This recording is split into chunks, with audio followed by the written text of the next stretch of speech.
Morena, Talofa, Bulamanaka and G'day. You know, today I just want to have a quick word about religion, about gods. Is there one true God, or are there multiple gods? Are there many ways to God, or is there only one way to God? The answer to these things are found in the Bible. One place, one source that we can trust. Recently, one of our political leaders, or the leader in our country, said, "We will remain your one source of truth."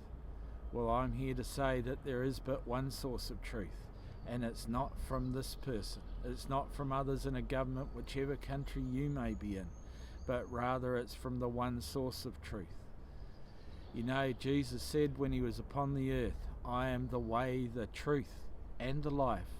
Nobody comes to the Father but by me." That's an exclusive statement. I am the way, the truth, and the life.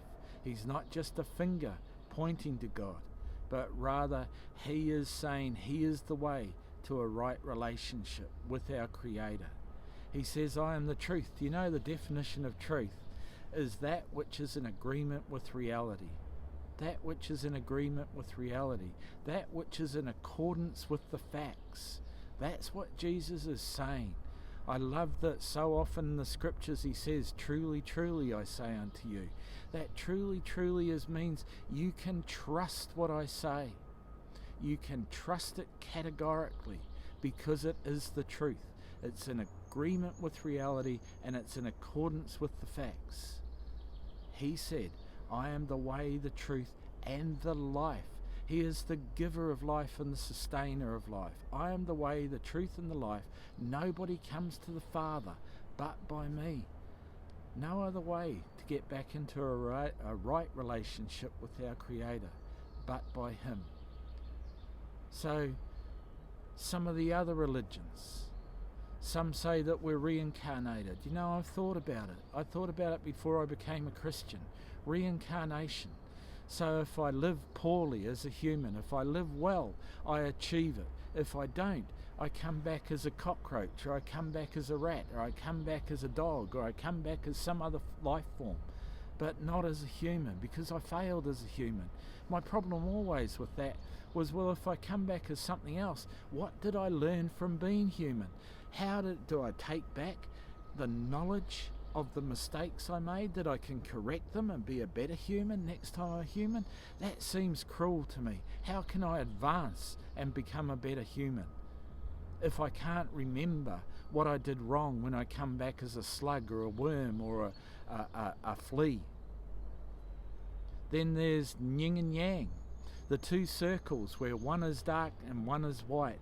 One represents evil and one represents good. And they're perfectly contained within a circle, and they reflect each other identically because there's a balance of good and evil. But here's the thing about that.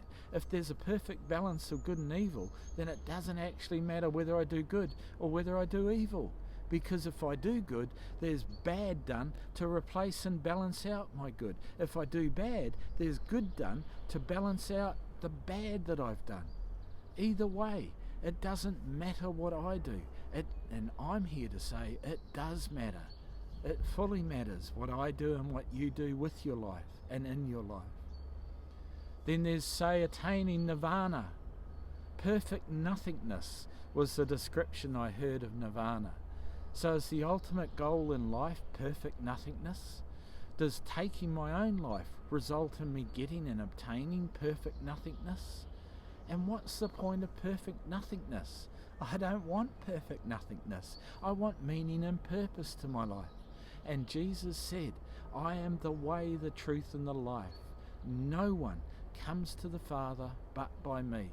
He claimed exclusivity. There is but one way to get back to a right relationship. And when we find that way, we find meaning and purpose. And it's as simple as acknowledging what He did on the cross at Calvary. He set His face like flint towards the cross at Calvary to pay the price that we could not pay. To pay the price that we could not pay, which was death. You know, the thing about a human is we are unique. We are body, soul and spirit. The body you see in front of you in relation to me. The soul is made up of the mind, the emotion and the will, the core of a man. And then there's the spirit that's eternal. Each of us are a unique being. We have been created in the image and likeness of our Maker. And as such, we have a spirit that's eternal. What an incredible thing. So there is meaning and purpose. And you can find that meaning and purpose. He is the one that has created a way for you back into a right relationship with our Maker.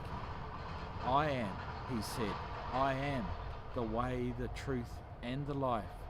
No one comes to the Father but by me. You can trust those words.